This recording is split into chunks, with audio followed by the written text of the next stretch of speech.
How we doing, everyone? Welcome back to another edition of FSI's NASCAR DFS Pick Show. I'm your host, TK Nation 47, joined with Mega Ruler 31. Mega, good evening. Welcome to New Hampshire. We have the AMBETTER 301. Am I getting the title right? I I am. don't know. We thought Nailed it was it. crayon. It was like crayon or something. It's like some other like company for the Yeah, Xfinity one. Crayon 200, and now we have the AMBETTER 301. New Hampshire, flat track, concrete. A It lot of is things went. paved. It is paved. It is Well, paved. well, in the corners it is for grip. See, I was right. Yeah. Straightaways were concrete. Anyway, anytime we're on a concrete surface, we like Justin Allgaier. We talked about it on the video at the Xfinity race. Justin Allgaier wins the race. I won $200. You won some money. I'd say that's successful. Anytime you're coming away with at least more than half of your entry, I think that's decent, especially for some guys like us. I know you're more cash, I'm more GPP, but it worked out for everyone. And now let's ride that little hot streak into tomorrow. Tell us what we learned a little bit about today's race. Well, turn three is going to make or break this Yep. thing.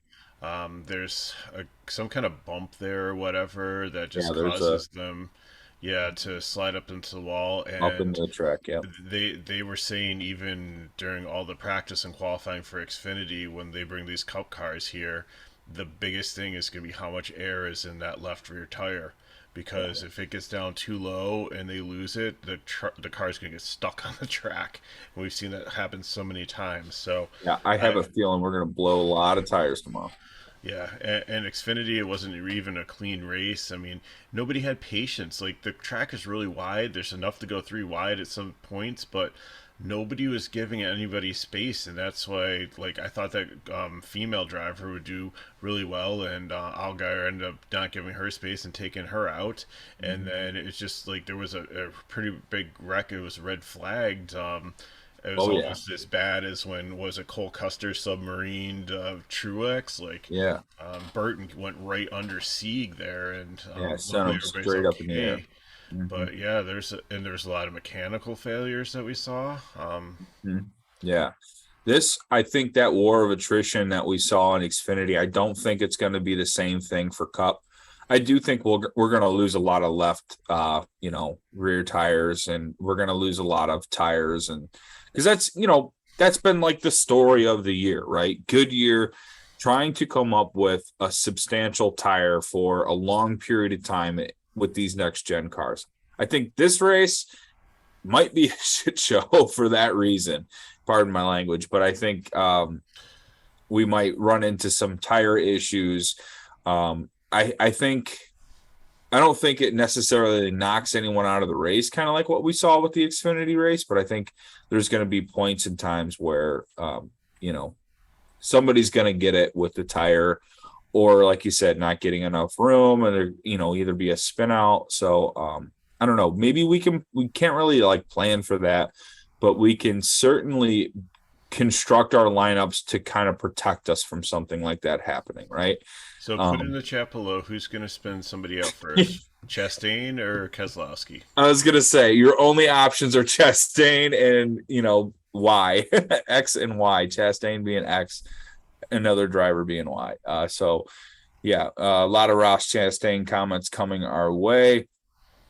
All right, but let's get into it. But the weird thing about Xfinity is, like, we lost all our Oh, good drivers, and I cashed yeah, because Mason Massey and Starr finished in the top 15. So I'm not necessarily saying that Yaley, Blicky, Ware, or BJ McLeod are going to finish in the top 15 here. I think it's a completely different ball game, but weird race. And last week I was so mad. I was winning enough to like buy a new car, and then poor LaJoy got turned. And here's one thing I don't understand, TK, is I thought that when the caution was thrown, that freezes the field, and there were no scoring loops. They should have reviewed the video.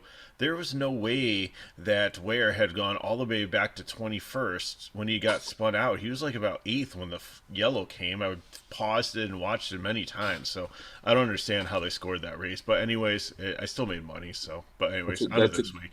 that's I'm a just bitter. decent theory. Yeah, that's a decent theory, and I was certainly winning a lot too with LaJoy when he went down. That was a big bummer. With the Xfinity race today, I think the biggest thing I had was fading the ownership. Not fading, like I had one of my top 3 lineups with Byron and my other 2 without, because I knew at 60% ownership, I didn't think he would be a dominant car. I thought Gibbs would be the dominant car, so I was heavy on Gibbs. The Gibbs coming back and at least just running laps ended up proving to be a bigger win in the end, because Byron, got knocked out of the race with engine issues with like 10 to go. And I like flipped the entire landscape of what I was winning just on that theory alone, that, Gibbs was going to be better than Byron. And I didn't try to force both of them in my lineup. I tried to have, Allgaier and a Bain, or Allgaier and a Mayer or something like that, and try to have 2 9K guys more shots at a dominator. So I think I'm going to take that theory into today's race, where I'm going to try to take multiple shots in the 9K range, try to get spread out, and try to take multiple shots at a dominator or even place differential, depending on what we go through here, because we got a lot to talk about. So we'll start with Truex Jr. on the pole, 10-4. Decent in practice, looked all right. He's got a lot of good history here in New Hampshire. I believe he's from Connecticut. Let me confirm that while you talk about what your thoughts are on Truex. He was fast in practice. I think, he's definitely been doing well recently. He's kind of still having a down year, but I think now that the pressure that he's coming back next year and that Gibbs is having him back, again, I think he's just kind of going through the motions, and last year he really turned it on in the postseason, so it's a good track style for him here, and I think definitely he can get out and lead laps early, so definitely think he's a cash play. I think he'll be highly, highly owned, though, starting on the pole. Yeah, we certainly like Gibbs, right? He is Yes. from New Jersey. All right, so he's from the New England area, so he has a little bit of That's mid-Atlantic. same thing. All right. Not really. Don't. Florida's New England state too, right? Florida's part of the North, right? Yeah. No. All right. So New Jersey, New Hampshire, close enough. Anyway, Martin Truex. Yes. Chase Elliott, obviously the hot driver right now at the moment. I think a lot of people are going to try to, pick one or the other. Truex, not really I think much you of can a. play both because, and people are probably going to say you would never do this, but last week in what was supposed to be a place differential race, the ultimate lineup had the number 1 and 2 driver in it. Yes, it did. Yeah. Yeah. They I think, started on I the think a pole. lot of that was Yeah. clean air, keeping the car clean. I think track position, and track position is king here too at New Hampshire. I mean, that is a big focal point. I think pit crews are going to be something I factor into my lineups. I think that's a really hidden gem into the DFS space for fantasy NASCAR is the pit crews, especially when we come to places like this where track position is king, short track. We have a lot of different factors when it comes. Ty Gibbs, what messed him up? I think he had like a pit crew mess up or something that really put him. He was held on pit road for a couple of laps, and that's what really set him back. I mean, he never really gained it from there, but I just think pit crews is a hidden gem here. And Joe Gibbs, he's always going to have good pit crews, and Truex Jr. I'm undecided on Truex. I think I'm gonna. Obviously we got to get through tech. We saw that with Josh Berry getting bumped to the back of the field. Well, that's because he hit the wall. Truex didn't. They decided to fix the damage on Barry's car. So. All right. So the next driver, Chase Elliott. I think I think Chase Elliott's going to be the chalk, and Truex is just going to be the high ownership. You want to expand on why you think Truex will be the chalk? Just because he starts on the pole. Clean air, probably. And he gets the outside. Preferred line, yeah. That's fair. And Gibbs has been more dominant here, than. Yeah. Chevy just won the Xfinity race. Yes, but it's not. It's not the same. True. Junior Motorsports not Hendrick. But We're gonna Hendrick run is out of time Hendrick. here. We got to get moving faster. All right. Kurt Busch, 8,200. I think you play both. Chase Elliott, Martin Truex Jr. Kurt Busch, Bubba Wallace. I think they're both GPP plays. Bubba worries me because he's had tire issues. I know he changed pit crews, but just the way he drives the car or Yeah. setup and stuff, I've seen him blow so many cars. Between him and Larson, it seems like they've had the most tire issues this year. Yeah. So, Yeah. Bubba's on the GPP to fade train. yeah, yeah, Same and with Kurt same thing. Busch. Kurt Busch. I mean, I think you play both of them in GPPs, but and Busch has a good history on this type of track, and I think he's won like 2 years ago at New Hampshire, or he won someplace similar. But 25 in practice kind of concerns me a little bit. They're Toyotas. They're part of the Gibbs franchise, kind of as an extension, so I can see that. But I don't really want to play him in cash. All right. So Kurt Busch is a fade for me. Average start in the last three races, fifth. Average finish, 17th. Tells me all I need to know. A history of starting in the front and qualifying, and then not so much when He it got comes. taken out last week, though, so that's really not fair on the last lap. He was part of Well, it the seems point. like it keeps happening to him. He just happens to be the last guy wrecked every single week. It happened to him at wasn't Atlanta, but I think it was another super speedway. Talladega. He got wiped out. Anyway, yeah, fade for probably both of these guys. Christopher Bell, 9,100. I'm not in love with it. I don't No, like the price tag. I put his cash just because he's a Gibbs car, and Fair. he dominated here last, I think, 3 years in Xfinity. It's been like Okay. he It had was like a definitely an run. Xfinity. Yeah, so it's a different run. Struggled a little bit in practice, made some adjustments, looked better for the qualifying run. He did switch his pit crew people with Bubba Wallace. Bubba got the better people, he got the lesser people, so Right. that's mildly concerning too. Yeah. So I put him in cash just because I think he could be in a dominator. He could get up there and lead, but I like Byron behind him a lot better. Fastest in practice, $300 more, and I think that's where I'm gonna definitely lean. Yeah, I'm gonna go with GPP here on Christopher Bell. I'm not on a total fade here, but I certainly don't like some of the history that he has, and I know we got to take that with a grain of salt because it is a different car. I also don't like the price tag. I think you need laps led with 9,100 just because of roster construction. So you really need the top five, and I also think you need a little bit more upside, and I worry about that at his price tag. William Byron, I think, falls into the same boat, but I could be sold on it. Yeah, I mean, he has a bad run of form right now.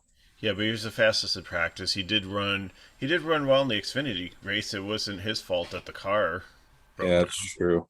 He So did have the fastest car in Xfinity and blew it up. yeah. I don't know. An average finish of 14th, an average start of 18th. Looks like they figured out something here at Hendrick. I don't know. I just think I'd rather play Truex and Chase here, and then maybe get different down the line. I don't know. I don't know. I don't know what to make of 2 through 8. So I'm just kind of listening in. Eric Almirola, 8,100. No. He won here last year. Oh, that's Um, true, but but yeah, it was a extenuating circumstances. I think it was starting to get dark, and they called the race early. called it So early. yeah, and he's always been good on this type of track, but Yeah, he he is actually starting a little has. far up. So I put him in GPP just because this is his last year and probably his last chance for a win. So I don't know Yeah. if that puts anything into it. Um, but Yeah, they probably brought their best car here, knowing that this is his best track. Yeah, they probably put a lot of resources into this week. I could see it. I don't like where he's starting in his price tag. Like he kind of need to finish fifth or better. yeah, I don't know. If he's in the optimal, he's in the optimal. And if he beats me, he beats me. That's kind of where I'm at. Kyle Larson, 9,600. That is a crazy price tag for yeah. Kyle Larson. And they did this with Kyle Busch last year too. And sometimes this is tempting us to play him, but he struggled this season. I know he was fourth fastest in practice, but he's one that worries me about tires on this He's one. And terrible on flat track. Not, yeah, I shouldn't say flat tracks. He's terrible on tire wear tracks. yeah. So GPP, I'm not interested. He'll have higher ownership just based on the price and the namesake, but I'm not interested in him here at all.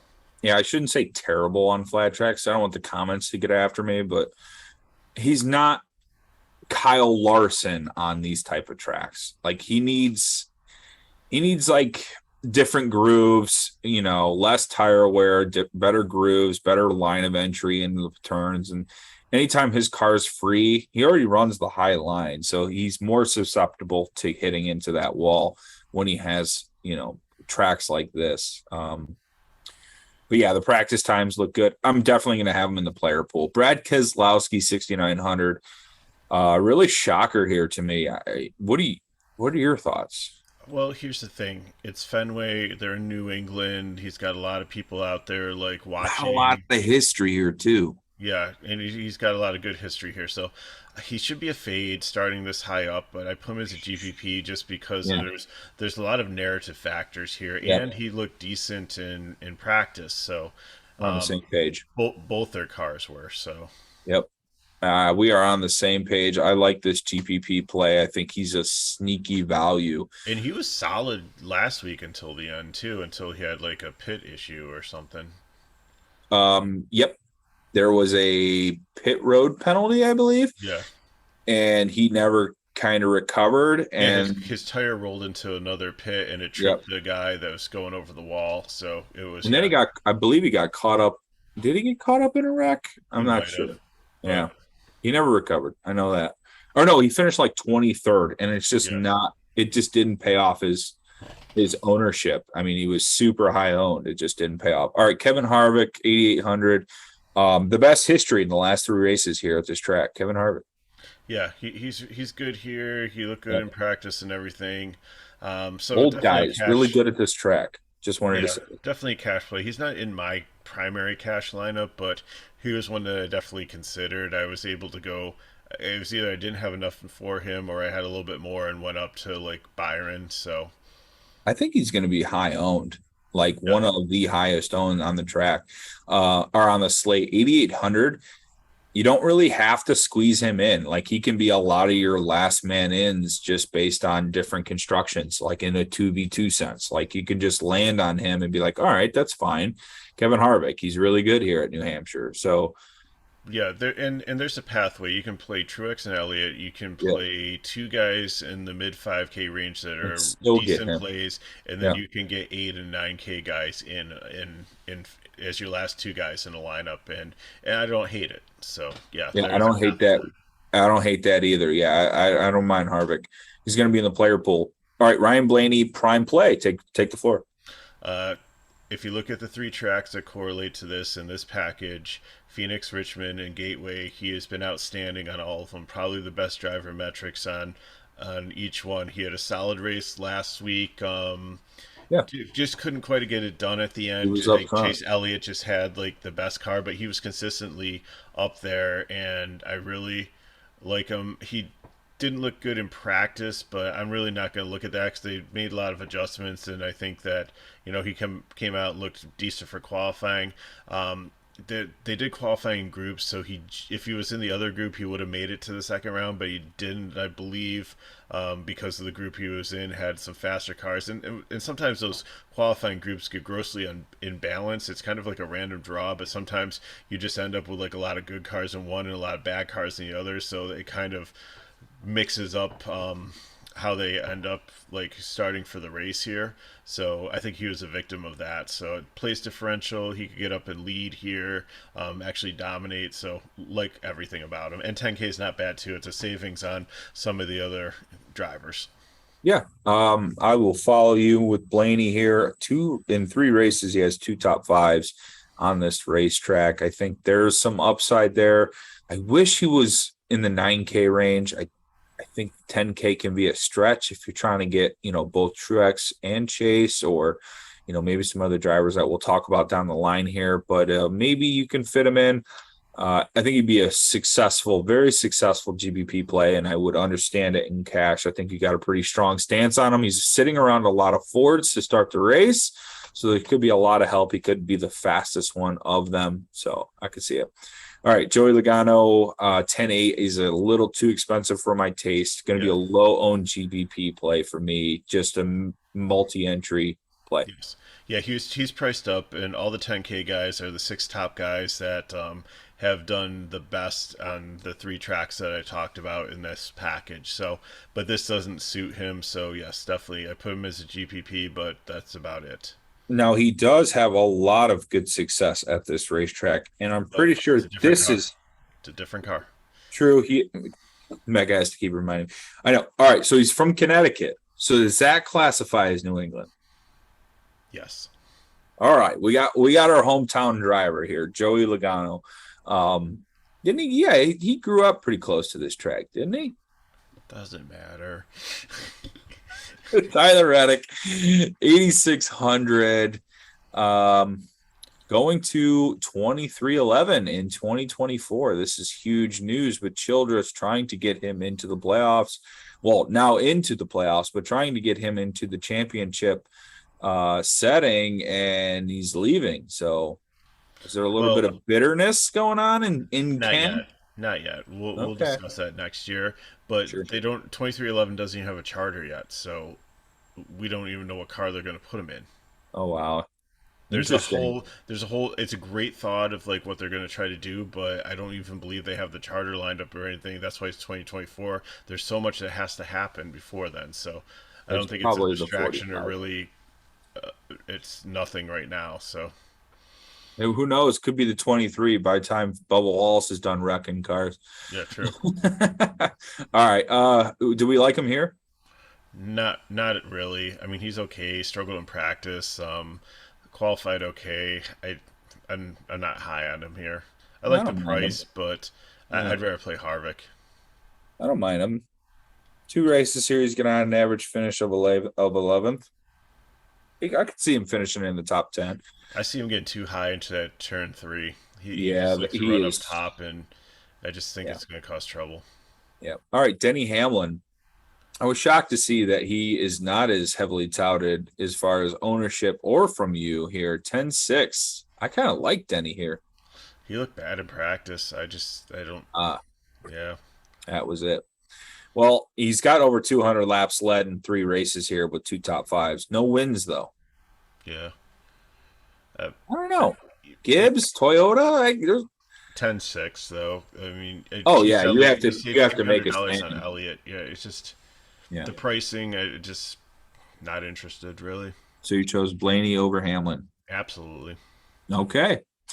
Michael McDowell, 6,500.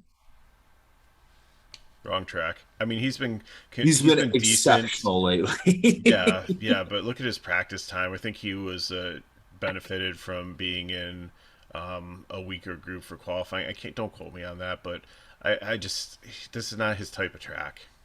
An average finish of 20th in 3 races here. I don't know. Yeah, I don't. So he's losing 5 spots. If McDowell beats me, he beats me. I guess I'm going Exactly. to have the same stance with McDowell like I do Almirola. All right. $400. Like if you want to take a shot in this range, I'd take this guy. Yep. Chris Buescher, 6,100, starting 16th. I would have to agree. RKF or RFK? Roush Yeah. Fenway. RFK. You'll get it, Tim. All right. RFK, we're on board. I just have to say something quickly, okay? They interviewed Keselowski, and he talked about how like Fenway is like this elite because they have the Red Sox and they have Liverpool football, and then he said, and then we need to have another one in that same realm, like of like Brad Keselowski or Chris Buescher, like not even close, not even in the same universe is this racing program and Liverpool football and the Boston Red Sox. Oh, and they I think they bought the Pittsburgh Penguins too. So Oh my God, that's the funniest thing ever. Yeah, Liverpool, 16-time European champions, and the Red Sox who won synonymous with Roush Fenway Racing. 5 World Series. Yeah, Yeah. there you go, Brad. I think he won the championship once, right? Yeah.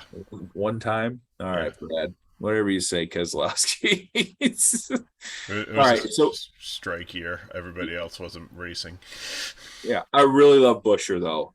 That value play definitely on for GPPs. All right, Kyle Busch, Ross Chastain. Here we go.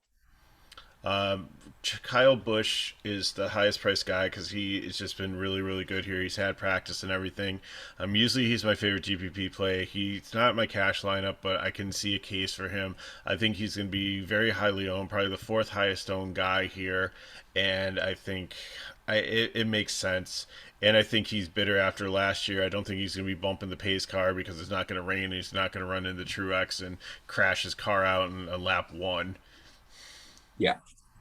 Average start of third, average finish of 27th.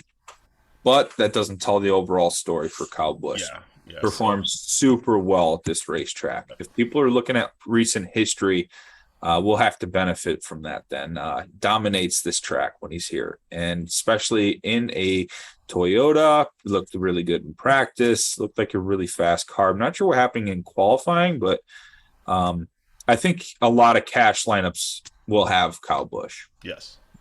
Yep. Ross Chastain, 9,800. I also think a lot of cash lineups could possibly have Ross Chastain in it.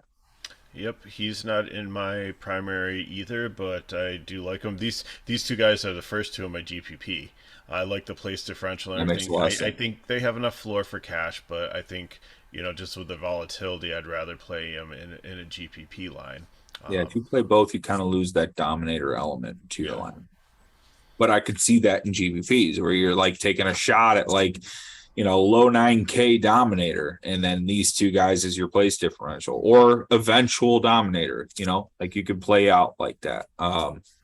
Daniel Suarez, 7,900, AJ Allmendinger, 7,100. Two separate plays here. Like Suarez, I believe was like 26 in practice. I think he's the one that didn't run many laps, but actually they took the car off and fixed it. And when he came out to qualify, he looked much better. Maybe it was Buescher. No, because Buescher was seventh in practice speed. So one of the guys I remember was moved up quite a bit after some adjustments. But as far as Trackhouse, they've been pretty fast. So and he was good at the road course, and this has a lot of the principles there. So now we're to our 10-minute warning. So I think he's a safe cash play. Allmendinger, I'm not interested in. The only reason I put him as a GPP is just because the same thing, braking and short track things, he should be decent at. So yeah, I don't have much of a read on either play. I would prefer Suarez over Allmendinger. Corey LaJoie, 5,600, starting 21st. Too far forward. People are going to be chasing last week. Did not look good in practice. Way too far forward. He's definitely a fade. Correct. Ownership is going to be a big dictator in that. Eric Jones, 7,300. Eric Jones is a phenomenal play here in the mid-range if you need somebody here. He's got the place differential. He's good at this track, been very, very good at this track. Potential top 10, can definitely probably move up at least 5 to 10 spots. So, yes. This is my Jeb Burton play of today that just didn't work. But let's hope Eric Jones works. He's going to finish like 14th or 15th. It's going to work out at that price tag. Cole Custer, 5,800. He just struggles. I know the rest of the Stewart Haas cars look good. He was 19th. He's probably going to finish where he starts, and there's other guys in this range I'd like better. Yeah, Stewart Haas does perform pretty well at this track. There is some upside here. I don't mind the play. He will be in my player pool. Ricky Stenhouse Jr., 6,700. Horrible in practice. Yeah. Just lost out here. Not a style, nothing good. This is not a Stenhouse track. Yep. Fade is the right play. 6,700, too heavy. Justin Haley, 5,900. Interesting play here. He has been consistent. It's crazy. Yeah. So 16th in practice, place differential, a nice price. I mean, all he needs to do is get into the top 20, and he's made value for you. So I think Eric Jones and Haley are going to be my two favorite plays in this little pocket of starting positions. Todd Gilliland, 5,100. He was super good tracks like this in the truck, so I think you consider him in GPPs. Yes. Okay. Alex Bowman, 7,800. What is going on with this price tag? He really struggled here. But again, I think he's going to be highly owned at the price tag. But it's weird because it's a range that you don't land in. So you're really going to have to adjust your lineup to make it work. I like him for cash. Yeah, absolutely. I think he could finish 12th, and he would crush cash games. I think you got to put him in. Yeah. Cindric 7,600. Even though I he don't feel only the had same, but that's like, whoa, what's the price tag about? yeah, both of these guys, I mean, Bowman seems like criminally low, but both these Right. guys are not 27th, 28th place drivers. They should move up into the top 20. Yeah. So definitely like both of them. Yes, agreed. Chase Briscoe 8,400.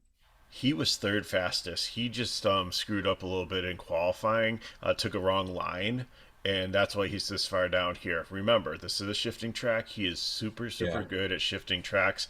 I really, really like him here. I know 8,400 is kind of pricey here, so if you'd rather play Bowman as the prime play down here, I understand. But just based on the practice and what I've seen, I really like Chase Briscoe. I definitely could see him getting up to the top 15, potentially top 10. Yeah, I'm going to follow you on that one. Austin Dillon 6,300. That's another price tag that's kind of questionable. Yeah, he's been solid recently too, and not bad here. Now I know 29th he doesn't look really good 30th? in practice, but he has been decent. So He I could think he finish had like a 20th and be fine yeah, at yeah, 6,300. I mean, that's borderline punt play, and we're talking yeah, about Austin Dillon and yeah, Richard Childress. I think he's got to be another cash play. yep. 5,200 Harrison Burton. You guys know how this goes. I don't play Harrison Burton. I think you can here. He looked really, really good in practice. He was, I believe, decent here in some other series. So I think that he's one that, in his recent form, he's sneakily been better recently. So Yeah, that's true. starting to figure it out, starting to figure the car out. And at 52, Yeah, like he's the guy paired with like Ty Dillon, which we're gonna get with in a second, that you can play with Truex and Elliott and get guys into the like 9K range and have a decent lineup. So yeah. I was just gonna play Ty Dillon and forget Harrison Burton existed. yeah, or take Todd Gillian, either one there. Yeah, It opens up so much salary for you. So BJ McLeod, Yaley, Balicki, and Ware, people are going to play them thinking that they're going to be the Corey LaJoy of this week. It's not going to happen. They don't have yeah, the speed. They're going to end up laps down, mechanical failure. Like Cody Ware was, if there was 37 cars here, Cody Ware wouldn't even made it in.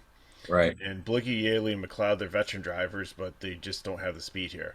Now, Ty Dillon is down here among them. He was 18th in practice. Again, Just he got had fired. something goofy happen in qualifying and missed a line or something too.